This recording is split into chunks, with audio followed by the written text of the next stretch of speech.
But it's too late now. I remember you and me, and how careless we could be. All day and all night.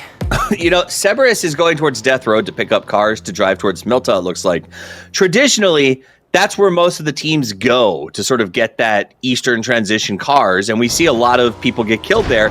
It feels like the three teams who dropped by Novo were trying to outthink the average. They were like, we'll drop here. There's some car spawns, and there is some, but there is definitely not enough for 12 players to sort of get their hands on. You can see that now dictated by the spread from a couple of those teams down there. You see the circle pop up. It looks like everyone will be heading north.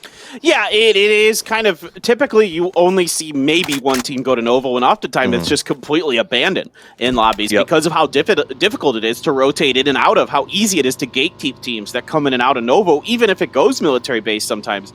Maybe somebody comes from Milta across the bridge quickly if you're a little slow on your looting phase. But yeah, there was a little bit of damage taken for team immunity, but they're able to get across, get over to Milta. We're looking at Ixlin here from Indian Rivals, one of our India teams, trying to get some shots with his AK iron-sighted. It doesn't really do a whole lot there to Genfoss from VTR, and Genfoss with a little bit of damage going to be able to mosey along.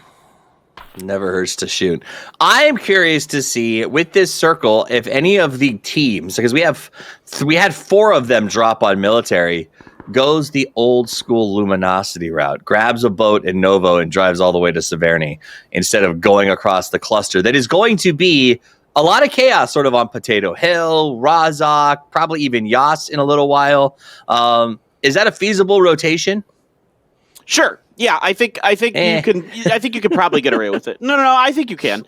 It's just it takes a long time is the issue, and so like if you're willing to sit there and really stock up on meds, the thing is when you get to Severny, you can replenish. The real issue is if it shifts to the south and there's still a lot of teams alive, those bridges can get really dicey to cross. But if you're a team that wants to play safe, if you're not a team that's out here to try to just kill everything you see, just to try to play like Buriram United, for example, then I'm totally fine with it, to be honest. You got to bring some gas cans too, but you could do it within the first couple phases. And if you know Severny's going to be open, then why not? Exactly. There's also going to be said for Novo to Milta Power Beach, which is essentially the same rotation with a faster car access, right? Because you've got 4 spawns kind of along that beach line and just inland. So there's definitely some options. Maybe that's why Novo with this plane path does add some flexibility, but we'll see as teams now begin moving towards the middle. We'll check in with Archangel Predator as they finish looting up the crates and head out of the George area to move into a little more of a high-impact hold. I want to throw this out there as well, that you can even, let's say you drop Zarki, which is where Purple Mood is, for example, you can drop there, and you can take, if you don't find good cars, like you don't find like the Dacias and the UAZs you want, you can boat over to Severny as well and try to find better vehicles. So there's actually some interesting options. Again, the problem is if you do that, you're slowing yourself way down for your early rotation. Absolutely. And that said, with the way that this lobby seems to be playing, a lot of teams have very quickly moved towards the middle of the map. We saw a little friend-on-friend violence there for just a second, but a lot of teams have moved already to aggressive middle positions. So there could be something to said for taking that edge strat. When you are the only edge team in a lobby, it comes with some advantages. Absolutely. You could see this, like, you can control a lot of space, like, just in terms of percentages of where the circle is potentially likely to go, you can actually give yourself really good odds, better than anybody else in the lobby. So, yeah, absolutely. I'm down on playing edge in center-heavy lobbies. 100%. Like PLM right now, if they go to sort of the stack compound north of Razak across the river, they essentially have information and hold 20 to 30% of all available circle pops. So that's the kind of thing. When you are talking about your ranked game at home and how to improve it, you want to kind of start to think in that process. Is what do a lot of players do? What's the current meta? How do you play differently and gain the advantage? Let's check in with Cerberus. They tried to get a little bit of a drive-by. Both those players seat swapped and hoped. Neither managed to execute the kill, but still fun to watch. I will say, A lot of people don't like this new drive-by meta paper. Yeah.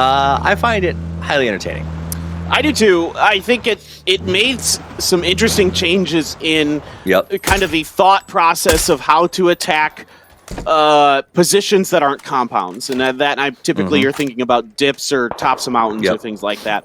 So it did open up some new kind of tactics that you can utilize to attack those positions, and we saw some interesting stuff. There's a Mark 14. Speaking of interesting stuff, but we saw some stuff where if you go into a dip very early, say around phase 2 or 3 circles, you might just get bopped out of it because it used to be able to, you could play defense pretty well, but now you maybe can't as much. It also, I think, changed rotations for the first time in 3 years of PUBG. I think that it made them safer in a lot of ways. In the old days, somebody could stand outside and just lambast you if you made a bad rotational choice. Now, if you watch the pro players, no one stands outside and shoots at cars. You peek cars now. So if you miss your first or second shot, you duck back under cover because you know the fire is coming back at you. And I think that has opened the option for more aggressive dives, slicker rotations to find sort of those compounds wedged in between other compounds. Whereas the old days, you couldn't make that cross. Absolutely. And I think you saw that the teams that adapted to that style faster had more success at PGIS, for example. The one that really comes to mind is 4 a.m. It was kind of up and down for them at times, but when GodNue was there when he wasn't sick, they were really good, and a big part of that was that they were better at shooting out of vehicles than a lot of other teams. Like, they were willing to get in the other side and duke it out, switch those seats. So speaking of, Teddy, that was nice. That was a good rip. Yeah. That was a great rip. With the 2x at close range, he stayed with him. So Extreme goes down. Big loss for Immunity. And then Vasily actually gets headshotted by Jen Foss. So both of the 2 players from Immunity trying to get over to take that Razak compound actually get punished. And there's not going to be a rescue. They will both die here. Yeah, this is a little, I think, I don't want to say unfortunate for them, but just not. It's a calculated risk. It's a calculated risk. Sure, we could go with that too. I think it's a little overconfident. It's a little overconfident to assume that this was going to be as open, to think it would be open, and it was just VTR completely settled up inside of the city, gatekeeping it basically from that bridge. So yeah, for Immunity, there suffering a little bit of a loss, and well, they still have 2 up, so we'll see what they could do. I'm as we take a wide look to see where everybody is, we got a couple teams spreading out. Sunken, not my favorite location, but not bad. PLM up on the north side. Purple Moon actually took the stat compound we talked about earlier when we talked about sort of controlling massive amounts of the circle. And we'll see how that works out for them. So far, so good. As you can see, no one is north, east, or west of them. That's not bad. No, that's not great. Bad. Definitely take that any day of the week. And to go back to what a Team Immunity was doing there on Razak, so one of the reasons you assume that Razak might be open is it's really hard to rotate out of Razak. Yeah. If you go north, there's the river. If you go west, there's Sunken City. If you go east, that's your easiest route out, I would say. And if you go south, there's that mountain which teams like to settle up on, and right below that is school. And there's usually somebody hanging out around there in a circle like this. So I think to give Team Immunity a little bit of the benefit of the doubt, I think they thought it probably would be open. But you have to scout it. You have to scout it as best as you can. And they probably did, and just didn't see anything. And VTR might have been hiding themselves well. I will say this. They came from a weird spot. They came over the Razak North Bridge, and the reason for that, I've been watching the minimap out of curiosity. PLM, you saw them on the map feed, was very alone in their location. As I watched the map, they are continuously shooting at nothing. And I think that is what forced Immunity down there. Is literally every 15 to 20 seconds, a PLM member unleashes 5 to 8 shots in a random direction. And just lets everybody know, hey, this is taken. And I think Immunity started to push that compound because it was a good one and said, oh no, we're forced into Razak now, and it's really obviously backfired. Circle will come out, goes south, so PLM just barely stays in. Now they've got to make a big rotation and try to get to a better spot. And that, like you said, was the danger of northern drops, northern loot, and coming down from that side. Yeah, and they're going to be able to get across the Bermuda Triangle, but then they've got teams that are waiting. Indian Rivals, iFlix going for a spray. Got that barrel with that sweet skin. Love that PGIS skin there. Going to wait and see. And now things get a little dicey for Purple Mood. Crossing this bridge, even though you get 2 across, the other 2 now, if they do decide to come across, they have to at least be aware that Indian Rivals might try to punish that rotation.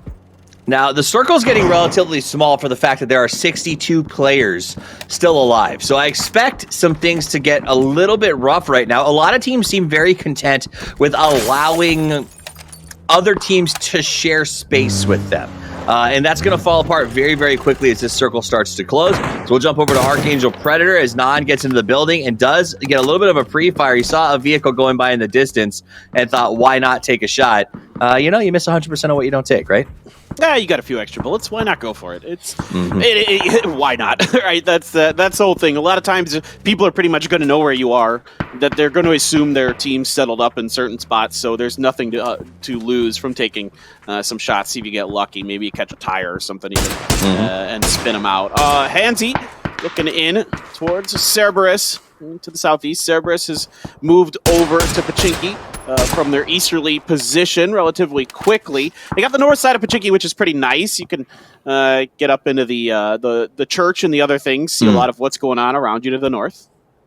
The question, though, is there's a lot of teams congesting or coalescing in that area, and it's going to become really tricky if the circle moves away from it, which has a high probability. You can see Sunken as well. A couple of teams there sort of holding. That was what I was talking about earlier, where they're sort of agreeing to hold together. But we will jump back over to Pachinki, where we've got that sort of 2 teams in the town proper, but also a whole team north at Little Pachinki, and very likely one up on top of the hill. You're going to have 2 teams looking down at Pachinki. So this is just rapidly going to become a death trap. Little Pachinki here, as you see the pan by, these teams much better position, in my opinion, than anybody who's currently hiding out at Pachinki. Yeah, if you're in and around the Pachinki area, you kind of get forced into weird decisions. And do you wait and try to let everybody get ahead of you and then hit them from behind? Do you try to be the first one out? Sometimes people will just shoot you in the back as you run away, or I shouldn't say run away, but try to make yourself into a better position in the center of the circle quicker. These kind of things. So it definitely gives you a lot more decisions and a lot more chaos you have to deal with. That's for sure. We saw Indian Rivals there in Sunken, sort of just keeping a cover of their area. The circle will pop, and it's going to go towards Everest. So this is going to force a lot of those teams, the Pachinki crew, Lil Pachinki, even Sunken, to pack it up and start rolling. Ooh, some really good shooting here from Meltings and his teammate. Some good damage to Bog as they try to come through. They're going to finish off one. E365 back over to Pachinki. It's going to be Solozy coming up over the hill. A little help from High Saki there. They're going to take down Hansi. Back over to the Indian Rivals. And here's that Sunken City area you were talking about. VTR is trying to be out of here. It looks like they're going to be able to escape. Mostly, it looks like Mon is still left. Yeah, it's like the Rivals are setting up a slow push, and when that circle popped, everyone just bounced from VR. Well, not everyone. Flix is going to find one there to his right. If he looks around, does go around the smoke, manages to keep moving. Sometimes it's best not to ADR. It's best just to go crazy. Yeah, the hip fire, if you're that point blank range, you might as well just let the trigger go and see what you can find. And in that case, he is going to win that battle. Catching Mon a little off guard there. Mon was kind of looking in a different direction into that smoke. So a nice maneuver there by Flix. That opens up a lot of space, clearing out the trailing member of VTR. VTR is going to send it up into one of the new trenches just outside of Ruins, and that's open enough for now, but this is the edge of the circle, and they're in a problem like you were just talking about, Toffees, that the Pachinki teams have, where getting out of there's already a lot of teams. It's going to be chaos. Well, and that's the issue. When you see teams, double teams in Sunken, triple teams in Pachinki, Little Pachinki, and teams rotating from school, what's going to happen is as that circle shifts to the west, it's going to keep sweeping them closer and closer. And anybody who's made a long rotation over to the far west, the Gatka side, is going to have it all to themselves. So I'm hoping we'll see a team smart enough to sort of pull off, use a south rotation, and get themselves out of this clown fiesta that is going to be sort of the Ruins area. Yeah, and I'm curious to see what some of these teams that are outside of the current play zone are going to do. This is, let's hold the phone. Boss Gold looking over. Skyco not really able to connect much there with his AK. Going to reposition himself, not give them the easy angle to shoot at him from. So it doesn't really gain him much. He's not really able to get vision down into anything from that particular side. He doesn't have much cover right now. He has to throw a smoke to try to get over to his teammate, and it's going to be a push coming at him. He's got to be very ready for this. AK around the corner, catches him off guard, doesn't catch anything out of it though. Up and over again, but it's going to be Downie out dueling him. At some point, the renaissance comes for us all, and honestly, he had them dead to rights. A double spray transfer would have got an easy play for Bog, but Boss Gold lets Renaissance get that kill, and now only one man standing. Demon Eater, can he stand up to a 4-man alone on the heights of Everest? This is a great position if Renaissance can win it. Yeah, absolutely. Renaissance, if they could clear this out, it gives them a lot of information and a lot of ability to do a few things. There's some trees on the bottom of the hill that they can utilize to cover their movements as well and make it difficult to punish their rotations. Purple Mood has found their way, all 4 across the river. Just Moments had to be rezzed, but they've got some smokes, but the vehicles have suffered quite a bit of damage. As you can see, their tires are popped. Some of them are exploded. It's going to be a little tricky for them going forward. They tried to take Archangel Predator's compound, but the Bristly Porcupine got them back. Fortunately for PLM, they got over the hill to the rock, I think, just in time. We're able to sort of get their recovery. Let's jump now to the last players of Immunity, Nick and Zoid, trying to put some work in here against GL. Zoid goes down. Nick gets a knock, but he is now the last man standing. He's flashed, has to duck into a corner, gets that barrel locked, loaded, and ready, listens for the push. Here's him on the right side, sees him, goes for the spray, but can't do it. Mage smile, makes him frown, and sends him on to the next round. That's it for Immunity. Yeah, definitely not the start that you're looking for Immunity, but a little bit of an early kind of oddness going through there. Gamers Lounge doing a good job. Renaissance going to clean out Bog. Demon Eater going down. So Boss Gold out pretty early into this one. And again, for Renaissance, that opens up some space for them. Western side of the circle's a little less populated than the eastern side. Cerberus trying to come through, and they're doing a good job. Found a fantastic angle onto SP here. This is really dangerous for Maxonis and his team.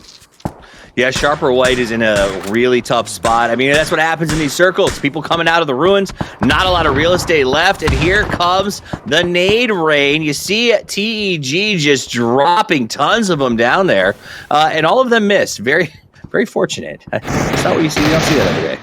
Well, somebody was on fire eventually, but yeah, That's TEG, one of our India teams that is coming in here, so really excited to see if they can maybe get the nerves calmed down a little bit and do some stuff. BAE struggling on the outside of this compound, but there's 2 down. Shen still hanging out behind the rock. It's going to be some of the grenades coming his way. A stun first, and then a frag to finish the job. Easy love. Makes it look easy. Taking down BAE. Number 1 takes out another team, Battle Arena Elite, a team that I thought would be pretty strong in the first round, goes down to a team that I think is a little less well-known. Good on them, and part of that is this has been a difficult circle for predictive play. It has been aggressively moving, and you can tell with the way the teams are all now forced into edge play, there's no cover in the middle, and we're seeing the results of that as we watch this fight break out with Victim Rise and Gamers. Yeah, Victim Rise. Victim Rise. They're veterans of competitive PUBG. We see them all the time at PCS Apex. So these guys know how to ball. AAP, another team that knows how to ball as well. And now things going very, very bad for Gamers Lounge. They're stuck in between a rock and a hard place. So taking a few shots is Algin. Trying to get forward, going to have to go for the first aid. That's going to allow CJ here to push up a bit. BTR busy dealing with some of these players that are lounging. Well, now they get to lounge in the lobby. And that's the end for GL. That is the Gamers Lounge, the lobby. As they head back, it was a great play by Archangel Predator. I like that he drew fire, got behind the tree, and then teammate took advantage of that opportunity to sort of slide forward on the right flank. It was textbook quality play that we expect from a team like Archangel Predator. Yeah, exactly, Toffees. It was just really, really smart, really good PUBG. You love to see it. Now they're going to have to reposition, and they've got the vehicles still to do it, and that's going to be, I thought James was making some good points yesterday, talking about how important it is to have vehicles in circles that don't have a lot of cover, and this is looking like it's going to be one of those. There's not a whole lot going on inside of this circle. About quarter of it or so is field as well. Downey trying to put some shots over to Purple Mood. VTR now forced over towards DEG. Already one knock in there. A little bit of damage done. Chamoy, Teddy going to be at the front. Genfoss at the back. Let's see what they can do. There's still SP lurking in the wings. Victim Rise going to come in now. They do manage to get the one. Moving in and trying to find everyone else is a tough compound to breach, especially when TEG is that spread out. With that spread, there's a good chance that Victim Rise will win, but it will cost them a lot. It's sort of that traps that we saw the last couple of days where just, enough people in a bathroom will ultimately kill you by 1,000 cuts. Renaissance eliminated in the meantime. Absolutely. Let's see what Victim Rise can do. Some offensive smokes out in front. I think they just leave. They could. They could just try to get ahead of this and play gatekeep. Let SP, if they know that SP is back there especially, I think that's a great maneuver to just let them and TEG kind of beat each other up and then see if they can be the ones to capitalize off of that. But Asia's taking some damage from no one. CJ gets out. Great spray from CJ. And that's going to be the end for number one. They go down to the combined fire of a couple different teams. Yeah, number one out in 9. That said, though, Archangel still taking tons of fires. They are being smashed by GHD. It has been a non-stop fight. This is the 4th team that Archangels had to go up against one after another. Yeah, they're really in the thick of it, no doubt. Mad Dog, great spray there to get Style G, but he's the last one alive for Archangel Predator. CJ has been knocked by just moments, one of the best players in Thailand, a really, really strong player. Love to watch him go, and there's some damage coming down the hill there. Now it gets difficult for Purple Mood, as you can see. Not a lot going on in this circle. You're trying to get to this UAS in this rock and have some safety. Mad Dog gets a knock before getting taken down. Archangel Predator out, back over to VTR, and they did get ahead, like you were talking about, and look, they profit. They profit. They get a little move there, though. It's not quite over. He did lose a player. And again, that is bleeding out. We saw that with Archangel. They lost a player every fight or so, and then it just got overrun. PLM taking the advantage in that fight. Let's look over at CES and E365 as they sort of face off. Not a lot of cover in this area. A little bit of smoke and a lot of prayer. Yeah, absolutely. Yeah, you're trying to get the smokes as best you can, see if you get some decent angles, but Chabrit gonna make quick work of Tycon there.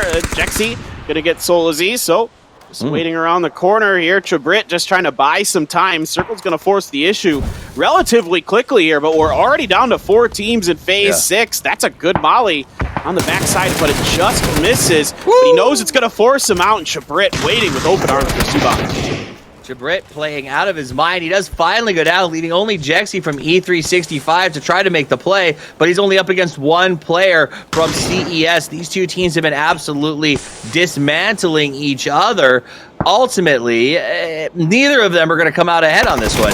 I am also a little bit shocked, Paper, that SP has not capitalized on this. Sharper White has no interest in causing them any pain, and it's just letting them fight each other.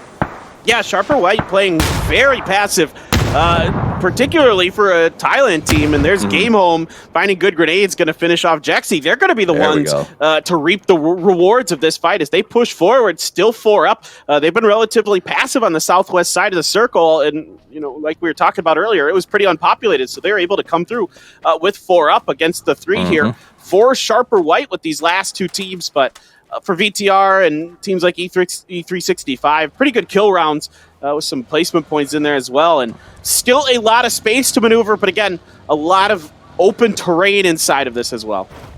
So at this point, GHD has managed to take the position where that fight was going on, as well as the low ground. Sharper is going to start coming in this direction in just a moment, but they're coming in late because GameHome got here early. They spread out. They'll be able to sneak one person probably towards the center point on the next circle. And at that point, Sharper is just surrounded. I'd much rather see Sharper just try to stack and go up around the southern side. Just try to push down that way, see if they can just kind of get good angles to isolate GameHome 1 or 2 at a time. If they push down to the south side, if they're going to open themselves up to a counter flank coming from the likes of Clories and 3007. So they've got to be really careful if they push down this way. I don't know what the vehicle situation like is either. They're not too sure if there's anybody over by that crate either, so they're really kind of hesitant to make a move. I think they lost track of kill feed. I think that's the only thing I can figure out because Sharper has been playing like there's a team over by the crate for the last couple of minutes here. Instead of not understanding, if they knew no one was there, they could definitely flex out and have better control. Instead, they're lumped up, whereas GameHome has taken on a 2-and-2, as you saw there on the split. And now, because of the shift, Sharper White has to mount up and just try to make a tough rotation. They may survive it, but now they're telling everyone else, the other 4 players, exactly where they are. Yeah, he should not survive this maneuver. He's out in the open. This is not the spot to stop there, Boshi. You probably would have preferred to use that crate or a tree or something to stop and go. And you make yourself easy money there for Clories and GameHome. And he's under a bit of pressure now. Going to throw a smoke out in front of him, I believe. Yeah, he's going to cut off some of these angles. And for now, for the job now for GameHome is to try to isolate one at a time, take down Sharper White. Mag trying to get a little shot here. He's had pretty good vision on this player across from him literally for the last 2 or 3 minutes, and now he does engage, but they've been having a bit of a tree peek. The problem is with the numbers advantage GameHome has, it's just going to buy time for them to force it into a 1v4 and ultimately a 4v9. If you guys have any comments or questions, go ahead and message me directly or comment down below. If you guys enjoyed the video, please like, share, and subscribe, and also check out my Facebook page. Bye.